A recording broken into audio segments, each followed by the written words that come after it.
You're welcome back. Let's head over to Europe now, where three neighboring countries are driving the rise in COVID-19 infections. They are Germany, Poland, and Czech Republic. And the last time on the program, we looked at the situation in Germany, where the incoming government already has its work cut out for it on the kind of restrictions to impose or not.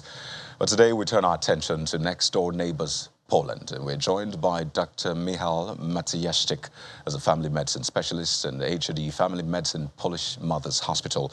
It's good to have you on the program, Dr. Michał. Well, Germany is Poland's biggest economic and trade partner.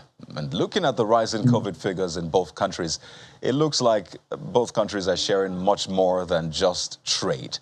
But for Poland, what's responsible really for this recent spike we've seen?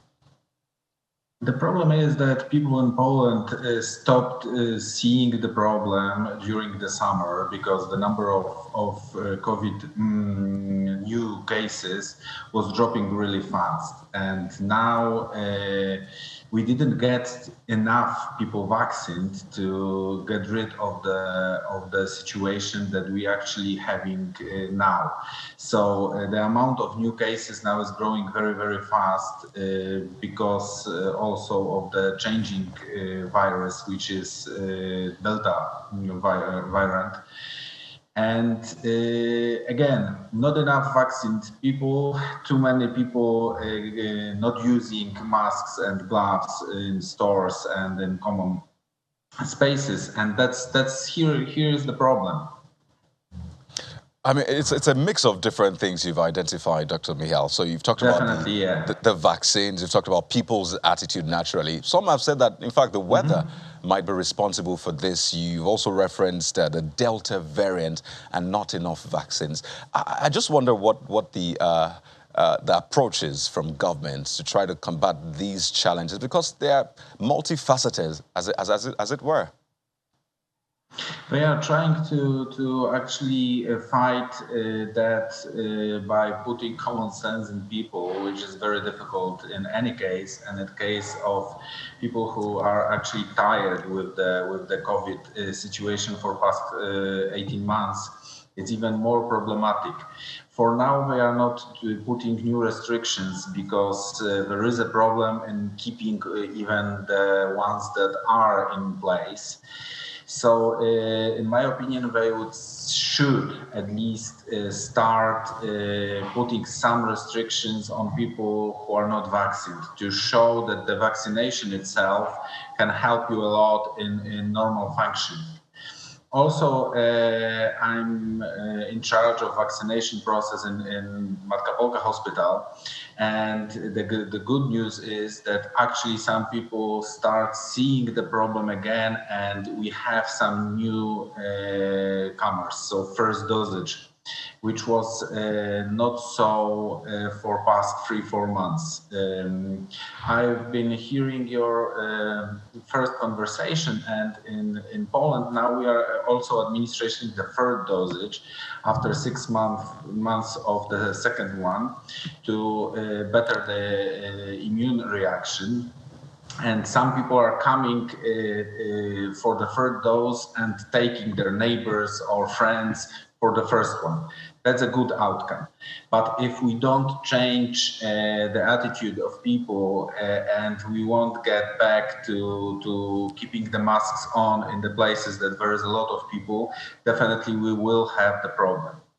I have high hopes as well in starting the vaccination process in kids between 5th and 11th year old, because for now we are vaccinating only 12 and older kids. That can also make the amount of people who will get vaccine and get immunity higher, which is much better for the long term. You know, it's interesting you talk about, children, as it were. I recall seeing a very touching story from Poland about doctors trying to save the life of an infant, a newborn. And it was essentially a doctor trying to tell people to get vaccinated, even pregnant women. But so let's talk about what you have on your hands. So I think if you share experiences, if doctors share these experiences, perhaps people can better understand what's at stake here. So for you, going to work every day, I'm sure you've compared what you face now with what you probably faced some months back when the cases had gone down. Just how much of a pressure are hospitals under right now in Poland? We are under huge pressure of the amount of sick patients. Normally we have a lot of patients. The wards are almost full in normal circumstances. Now, if you add to it 15 or 20,000 people who need help as well and need hospitalization, you have much bigger problem.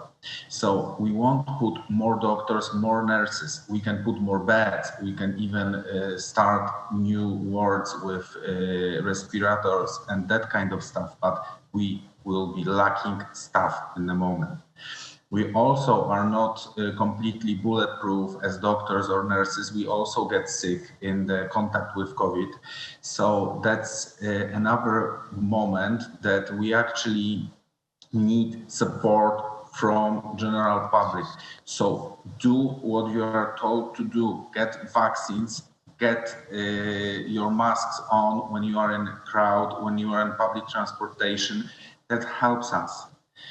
It's a very sad situation when you see a healthy kid that after going through COVID, he's getting much bigger problems with normal things, normal play. He cannot run, he cannot play with other children. That's very sad and problematic situation, and you can avoid that by getting vaccine. If your kid is younger than those who can be vaccinated, vaccine yourself. It's much smaller chance to bring COVID to your home. Remember that even if you are healthy and go through COVID easily, your parents, grandparents, your kids doesn't have to be so healthy, and they may be much more problematic patients. Well, so on a final note, what we are doing. Right. On a final note, Dr. Michal, I hope we can do this with a yes or no. So we've seen a significant drop in the cases from over 14,000 reported on Sunday to 9,512 today with 12 deaths. Do you think that's an indication that the worst is perhaps over? Definitely not. We are after a long weekend in Poland. We had 3 days off. So amount of tests dropped as well. So if you compare that 9.5 with 7 last week, you see the change. So it's still getting up. Well, Dr. Michal Matyjaszczyk, I do hope I got that right. Thank you so much for sharing your thoughts with us. Perfect. Thanks a lot. Thanks for having me. Bye-bye.